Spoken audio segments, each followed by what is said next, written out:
Hello students, आज इस video में हम चैप्टर 8 राशियों की तुलना से कुछ महत्वपूर्ण विषयों को समझेंगे। तो चलिए शुरू करते हैं। सबसे पहले हम समझेंगे अनुपात क्या होता है। तो देखिए, अनुपात क्या होता है। दो मात्राओं की तुलना को अनुपात कहते हैं। अनुपात को हम इस चिन्ह से दर्शाते हैं। अनुपात को हम किस चिन्ह से दर्शाते हैं? इन दो बिंदुओं से जो है हम अनुपात को दर्शाते हैं। तो अब देखिए, अनुपात को हम उदाहरण से समझेंगे। तो देखिए, उदाहरण है कि एक फलों की टोकरी है, उसमें 20 सेब और 5 संतरे हैं। तो इसमें संतरों की संख्या का सेबों की संख्या से अनुपात क्या होगा? तो देखिए, इस उदाहरण में संतरों की संख्या और सेबों की संख्या की तुलना की जा रही है और हमें क्वेश्चन क्या पूछा है कि संतरों की संख्या का सेबों की संख्या से अनुपात क्या होगा।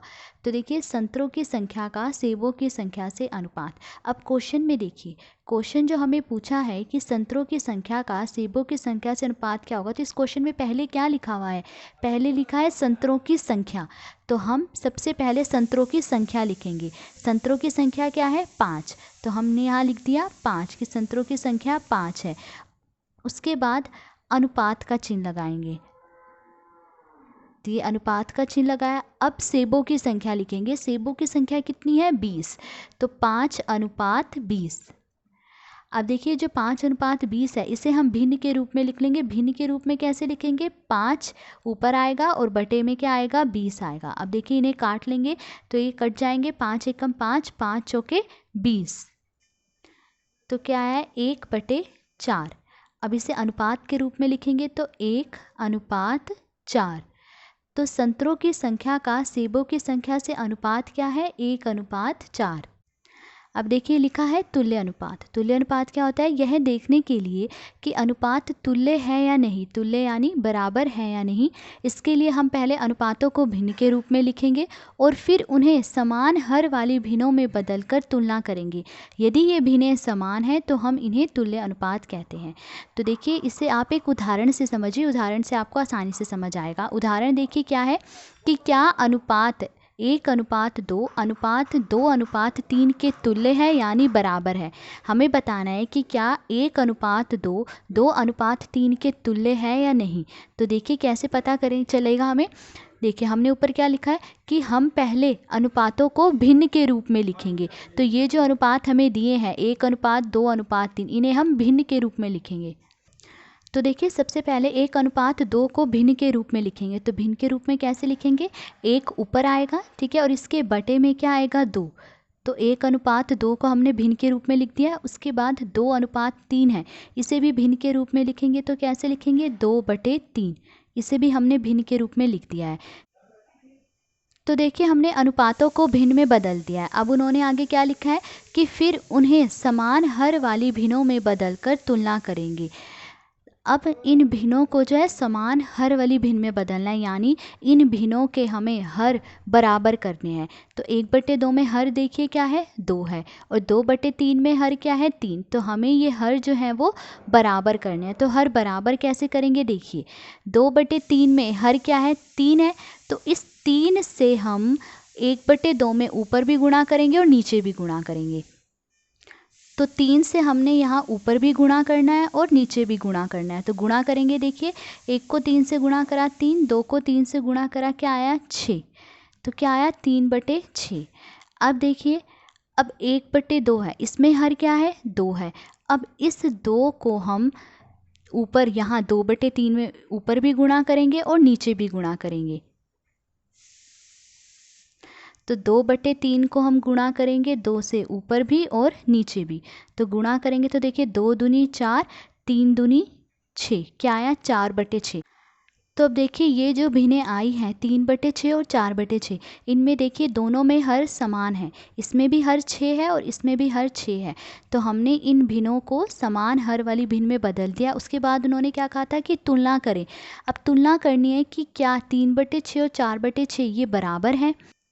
तो देखिए, ये दोनों जो है बराबर नहीं है, क्योंकि इनके हर तो बराबर हैं पर इनका अंश जो है बराबर नहीं है। देखिए, इसका अंश 3 है और इसका अंश 4 है। तो ये दोनों भिन्नें जो हैं बराबर नहीं हैं। तो क्योंकि 3/6 बराबर नहीं है 4/6 के, तो इसीलिए अनुपात 1 अनुपात 2 अनुपात 2 अनुपात 3 के तुल्य नहीं है। तो जब भी हमें अनुपात दिए हों और हम बताना हो कि वो तुल्य हैं या नहीं, सबसे पहले क्या करना है, अनुपात को भिन्नों में बदलना है। उसके बाद इन भिन्नों को जो है समान हर वाली भिन्नों में बदलना है और उसके बाद तुलना करना है कि ये जो भिन्नें आई हैं वो बराबर हैं या नहीं है। ठीक है, अब देखिए प्रतिशत। प्रतिशत क्या है? प्रतिशत का अर्थ है 100 में से। प्रतिशत का मतलब क्या होता है? 100 में से। ठीक है, और प्रतिशत को हम इस चिन्ह से दर्शाते हैं। प्रतिशत को किस चिन्ह से दर्शाते हैं? इस चिन्ह से हम प्रतिशत को दर्शाते हैं। अब एक उदाहरण देखिए। उदाहरण देखिए, लिखा है 500 अंकों की एक परीक्षा में रीना 350 अंक और सुनीता ने 400 अंक प्राप्त किए। दोनों के प्रतिशत अंक क्या हैं? तो देखिए 500 अंकों की एक परीक्षा में रीना ने कितने अंक प्राप्त किए हैं? 350 अंक प्राप्त किए और सुनीता ने 400 अंक प्राप्त किए हैं। तो अब हमें दोनों के प्रतिशत अंक बताने हैं। हमें बताना है कि रीना के प्रतिशत अंक क्या है और सुनीता के प्रतिशत अंक क्या हैं। तो देखिए कुल अंक कितने हैं? 500। उन्होंने दिया ना कि 500 अंकों की परीक्षा हुई, यानी कुल अंक कितने हैं? 500। और 500 में से रीना ने कितने अंक प्राप्त किए हैं? 350। और सुनीता ने कितने अंक प्राप्त किए हैं? 500 में से 400 अंक प्राप्त किए हैं। तो सबसे पहले हम क्या करेंगे? रीना के प्रतिशत अंक निकालेंगे। तो देखिए रीना के प्रतिशत अंक, रीना के प्रतिशत अंक निकालने हैं तो रीना के अंक ऊपर लिखे जाएंगे और बटे में क्या आएगा? कुल अंक आएगा। तो रीना के अंक कितने प्राप्त किए हैं? रीना ने 350 अंक प्राप्त किए हैं और बटे में क्या आएगा? कुल अंक। कुल अंक कितने हैं? 500। तो जिसके भी प्रतिशत अंक निकालने हो वो ऊपर लिखे जाएंगे और बटे में हमेशा क्या आएगा? कुल अंक आएंगे। ठीक है, अब देखिए प्रतिशत अंक निकालने हैं तो हम 100 से गुणा करेंगे। जब भी प्रतिशत निकालना हो तो हमेशा 100 से गुणा करते हैं। ठीक है, ये याद रखिए, जब भी प्रतिशत निकालना है 100 से गुणा करेंगे। देखिए ये 2 जीरे, ये 2 जीरे कट जाएंगी। ठीक है, अब इन्हें काट लेंगे। 5 एकम 5, 5 सत्ते 35, 0। 70 को 1 से गुणा करेंगे, क्या आएगा? 70%। तो रीना के प्रतिशत अंक कितने हैं? 70%। अब देखिए, अब सुनीता के प्रतिशत अंक निकालेंगे। तो सुनीता के प्रतिशत अंक निकाल रहे हैं। तो अब सुनीता के प्रतिशत अंक निकाल रहे हैं तो जो सुनीता ने अंक प्राप्त किए हैं वो ऊपर लिखे जाएंगे और बटे में क्या आएगा? कुल अंक। तो सुनीता ने कितने अंक प्राप्त किए हैं? 400 और बटे में क्या आएगा? कुल अंक। कुल अंक कितने हैं? 500। अब देखिए प्रतिशत निकाल रहे हैं हम, तो प्रतिशत जब भी निकालेंगे तो गुणा में क्या आएगा? 100 आएगा, यानी 100 से गुणा करेंगे। अब इन्हें काट लेंगे। देखिए 2 जीरो से 2 जीरो कट जाएंगी। ठीक है, फिर 5 एकम 5, 5 दूनी 10 और ये 0। अब 4 को 20 से गुणा करेंगे, कितना आएगा? 80। तो सुनीता के प्रतिशत अंक कितने हैं? 80%। तो हमने रीना और सुनीता दोनों के प्रतिशत अंक निकाले। रीना ने 70% अंक प्राप्त किए और सुनीता ने 80% अंक प्राप्त किए। तो प्रतिशत जो है इस तरह से निकालते हैं। ठीक है, आगे देखिए लिखा है भिन्न को प्रतिशत में बदलना, कि भिन्न को प्रतिशत में कैसे बदलते हैं। तो देखिए एक भिन्न को प्रतिशत में बदलने के लिए भिन्न को 100 से गुणा करते हैं। तो जब भी भिन्न को प्रतिशत में बदलना हो तो किससे गुणा करेंगे? 100 से गुणा करेंगे। और ये मैं पहले भी बता चुकी हूँ कि जब भी प्रतिशत निकालना हो हम किससे गुणा करते हैं? 100 से गुणा करते हैं। अब एक उदाहरण देखिए, लिखा है 3/4 को प्रतिशत में बदलिए। तो ये हमें भिन्न दी गई है 3/4 और इसे हमें प्रतिशत में बदलना है। तो हमने क्या कहा है कि जब भी भिन्न को प्रतिशत में बदलना हो तो 100 से गुणा करते हैं। तो यानी 3/4 को हमें प्रतिशत में बदलना है। ठीक है, तो 3/4 को हम किससे गुणा करेंगे? 100 से गुणा करेंगे। ठीक है, अब इसे काट लेंगे। देखिए दोनों 4 के पहाड़ पे कट जाएंगे। 4 एकम 4, 4 दूनी 8, 4 पंजे 20। अब 25 को 3 से गुणा करेंगे, क्या आएगा? 25 तिये 75। तो 3/4 को हमने प्रतिशत में बदल दिया है। अब देखिए दशमलव भिन्न को प्रतिशत में बदलना, कि दशमलव भिन्न को प्रतिशत में कैसे बदलते हैं। उदाहरण देखिए, लिखा है 0.75 को प्रतिशत में बदलिए। अब हमें इसे जो है, ये जो दशमलव भिन्न हमें दी गई है 0.75, इसे प्रतिशत में बदलना है। तो कैसे बदलेंगे? सबसे पहले तो हम ये दशमलव हटाएंगे। तो अब देखिए ये दशमलव हटाना है, तो कैसे हटाएंगे? देखिए पीछे से 2 अंकों के बाद दशमलव है ना, ये 1 2 2 अंकों के बाद दशमलव है। तो हम कैसे हटाएंगे दशमलव? 75 के बटे में 1 लिख के 2 जीरो लिख देंगे, क्योंकि 2 अंकों के बाद दशमलव थी तो इसीलिए बटे में 1 लिख के 2 जीरो लिख दी। अगर 3 अंकों के बाद दशमलव होती तो बटे में 1 लिख के फिर 3 जीरो लिख देते। ऐसे अगर 4 अंकों के बाद दशमलव होती तो 1 लिख के फिर 4 जीरो लिख देते। ठीक है, तो अब देखिए हमने इसे दशमलव हटा दिया है। अब प्रतिशत में बदलना है तो हमने क्या कहा, जब भी प्रतिशत में बदलना हो या प्रतिशत निकालना हो क्या करते हैं, 100 से गुणा करते हैं। तो 75 बटे 100 को हम क्या करेंगे, 100 से गुणा कर देंगे। ठीक है, तो इसे 100 से गुणा कर दिया, अब कट जाएगा 100 एकम 100, 100 एकम 100। तब 75 को 1 से गुणा करेंगे, क्या आएगा, 75%। तो 0.75 को हमने प्रतिशत में बदला तो क्या आ रहा है, 75%। तो जब भी दशमलव भिन्न को प्रतिशत में बदलना हो तो पहले तो दशमलव हटाएंगे और फिर दशमलव हटाने के बाद 100 से गुणा कर देंगे। अब देखिए लिखा है प्रतिशत को साधारण भिन्न में बदलिए। इससे पहले हमने क्या करा था, भिन्न को प्रतिशत में बदला था। अब क्या है कि प्रतिशत को साधारण भिन्न में बदलना है।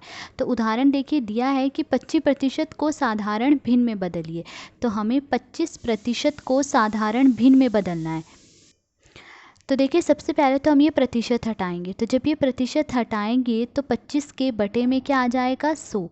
तो प्रतिशत हटाएंगे तो बटे में क्या आएगा, 100। जब भी प्रतिशत हटाते हैं बटे में 100 आ जाता है। ठीक है, अब देखिए 25 बटे 100 है। ठीक है, इसे काट लेंगे, 25 के पहाड़ पे कट जाएगा, 25 एकम 25, 25 चौके 100। तो क्या आया, 1/4। तो ये साधारण भिन्न आ गई है। तो हमने 25% को साधारण भिन्न में बदल दिया। क्या आया, 1/4। अब देखिए लिखा है प्रतिशत को दशमलव भिन्न में बदलना, कि प्रतिशत को दशमलव भिन्न में कैसे बदलते हैं। तो उदाहरण देखिए लिखा है 25% को दशमलव भिन्न में बदलिए। तो हमें 25% को दशमलव भिन्न में बदलना है। तो सबसे पहले तो ये प्रतिशत हटाएंगे। ठीक है, हमें क्या करना है, ये प्रतिशत हटाना है। तो जब ये प्रतिशत हटाएंगे तो 25 के बटे में 100 आ जाएगा। जब भी प्रतिशत हटे बटे में क्या आ जाता है, 100। ठीक है, तो 25 के बटे में 100 आ जाएगा। अब देखिए इसे दशमलव भिन्न में बदलेंगे। देखिए बटे में 2 जीरो हैं। ठीक है, 25 बटे 100 है ना, बटे में 2 जीरो है। तो हम ऊपर जो है पीछे की तरफ से 2 अंकों के बाद दशमलव लगा देंगे, क्योंकि बटे में 2 जीरो है। तो ये हमने लिखा 25। अब पीछे की तरफ से 2 अंकों के बाद ये 1 अंक, ये 2 अंक, 2 अंकों के बाद यहाँ दशमलव लगा दिया और फिर 0 लिख दिया। तो क्या आया, 0.25। ये क्या है, एक दशमलव भिन्न है। तो 25% को हमने दशमलव भिन्न में बदल दिया। तो जब भी प्रतिशत को दशमलव भिन्न में बदलना है तो प्रतिशत हटा के बटे में क्या आ जाएगा, 100 आ जाएगा। अब देखिए क्रय मूल्य क्या होता है। जिस मूल्य पर कोई वस्तु खरीदी जाती है वह उसका क्रय मूल्य कहलाता है। तो जिस मूल्य पर कोई वस्तु खरीदी जाती है वह उसका क्रय मूल्य कहलाता है। जैसे कि मान लीजिए आप एक दुकान पर गए और आपने 5 रुपये का बिस्कुट का पैकेट खरीदा, तो ये जो 5 रुपये है वो क्या है, क्रय मूल्य। ठीक है, फिर देखिए लिखा है इसे हम संक्षिप्त में क्रय मूल्य मतलब कॉस्ट प्राइस भी लिखते हैं। तो ये जो क्रय मूल्य है इसे हम संक्षिप्त में यानी शॉर्ट फॉर्म में हम इसे कैसे लिखते हैं, इस तरह से लिखते हैं। इसका मतलब क्या है, क्रय मूल्य यानी कॉस्ट प्राइस, सीपी यानी कॉस्ट प्राइस। तो इस तरह से हम इसे शॉर्ट फॉर्म में लिखते हैं। अब देखिए विक्रय मूल्य क्या होता है। जिस मूल्य पर कोई वस्तु बेची जाती है वह उसका विक्रय मूल्य कहलाता है। मान लीजिए आप दुकान पे गए, आपने 5 रुपये का बिस्कुट का पैकेट खरीदा और अब आप क्या करते हो, उस बिस्कुट के पैकेट को आप आगे 10 रुपये में बेच देते हो। तो आपने कितने रुपए में बेचा, 10 रुपये में बेचा। तो ये जो 10 रुपये है वो क्या है, विक्रय मूल्य है। ठीक है, फिर दिखे लिखा है इससे संक्षिप्त में विक्रय मूल्य यानी एसपी मतलब सेलिंग प्राइस भी लिखा जाता है। तो इस विक्रय मूल्य को शॉर्ट फॉर्म में हम कैसे लिखते हैं, विक्रय मूल्य फिर एसपी यानी सेलिंग प्राइस भी लिखा जाता है विक्रय मूल्य को। अब आगे देखिए लाभ, लाभ यानी फ़ायदा। तो लाभ कब होगा, लाभ तब होगा जब विक्रय मूल्य क्रय मूल्य से अधिक होगा। देखिए मान लीजिए आपने दुकान से एक 5 रुपये का पेन खरीदा, ठीक है, और आपने उस पेन को अपने दोस्त को 10 रुपये में बेच दिया। तो आपने ज़्यादा में बेचा, 10 रुपये में बेचा ना, आपने ज़्यादा में बेचा, तो यानी आपको लाभ हुआ है, फ़ायदा हुआ है। और कितने रुपए का फ़ायदा हुआ, 10 में से 5 घटा दीजिए, कितना आया, 5 रुपये। तो आपको 5 रुपये का लाभ हुआ। तो लाभ कैसे निकालते हैं, विक्रय मूल्य में से क्रय मूल्य अगर हम घटा दें तो लाभ निकल जाएगा। अब देखिए हानि, हानि मतलब नुकसान। हानि कब होगी, हानि तब होगी जब क्रय मूल्य विक्रय मूल्य से अधिक होगा। उदाहरण देखिए, मान लीजिए आपने 2000 रुपये की एक साइकिल खरीदी, पर किसी कारण की वजह से आप वो साइकिल चला नहीं पाते और आपने वो साइकिल जो है वो 1500 रुपये में बेच दी। 1500 रुपये में बेची यानी कम में बेची आपने, तो आपको क्या हुई? हानि हुई, यानी नुकसान हुआ। और कितने रुपए की हानि हुई आपको? 2000 में से अगर आप 1500 रुपये घटा दो तो क्या आएगा? 500 रुपये। तो यानी आपको 500 रुपये की हानि हुई। तो हानि कैसे निकालेंगे? क्रय मूल्य में से विक्रय मूल्य घटा देंगे, यानी माइनस कर देंगे, तो हानि निकल जाएगी। अब देखिए उदाहरण से समझिए। एक अलमारी 2500 रुपये में खरीदी गई और 3000 रुपये में बेची गई। इस सौदे में लाभ या हानि ज्ञात कीजिए। लाभ प्रतिशत या हानि प्रतिशत भी ज्ञात कीजिए। तो कहा गया कि एक अलमारी 2500 रुपये में खरीदी गई। तो 2500 रुपये में खरीदी गई यानी ये क्या है? क्रय मूल्य है, ठीक है। और 3000 रुपये में बेची गई, 3000 रुपये में बेची गई यानी ये क्या है? विक्रय मूल्य है। तो देखिए, क्रय मूल्य है 2500 रुपये और विक्रय मूल्य है 3000 रुपये। तो देखिए यहाँ पर विक्रय मूल्य जो है वो क्रय मूल्य से ज़्यादा है, 3000 रुपये, यानी जो विक्रय मूल्य है वो क्रय मूल्य से ज़्यादा है। तो यानी क्या हुआ है? लाभ हुआ है। जब भी विक्रय मूल्य क्रय मूल्य से ज़्यादा होता है तो क्या होता है? लाभ होता है। तो हमें लाभ हुआ है तो हमें क्या करना है? लाभ निकालना है और फिर लाभ प्रतिशत निकालना है। तो देखिए, लाभ निकालना है। अभी हमने पीछे पढ़ा लाभ कैसे निकालते हैं? विक्रय मूल्य में से क्रय मूल्य घटा देते हैं। तो विक्रय मूल्य कितना है? 3000। तो 3000 में से हम घटा देंगे क्रय मूल्य, यानी 2500 रुपये हम घटा देंगे। तो इन्हें घटाएंगे तो क्या आएगा? 500 रुपये। तो कितने रुपए का लाभ हुआ है? 500 रुपये का लाभ हुआ है। अब लाभ प्रतिशत निकालना है। तो देखिए, लाभ प्रतिशत कैसे निकालेंगे? लाभ प्रतिशत बराबर लाभ बटे में क्रय मूल्य गुणा 100। तो ऊपर क्या आएगा? लाभ, और बटे में क्या आएगा? क्रय मूल्य आएगा। और प्रतिशत निकालना है तो 100 से गुणा करेंगे। जब भी प्रतिशत निकालना हो 100 से गुणा करते हैं। तो देखिए, लाभ कितने रुपए का हुआ है? 500 रुपये का। तो हमने ऊपर लिखा 500, बटे में क्रय मूल्य कितना है? 2500, फिर गुणा 100। तो ये 2 जीरो से 2 जीरो कट जाएगी, ठीक है। अब इसे काट लेंगे। देखिए, 25 एकम 25, 25 दूनी 50 और फिर ये जीरो। तो कितना आया? 20 को 1 से गुणा करेंगे, 20%। तो लाभ प्रतिशत कितना है? उसे 20% का लाभ हुआ है। अब एक और उदाहरण देखिए। लिखा है, एक स्कर्ट 500 रुपये में खरीदकर 450 रुपये में बेची गई।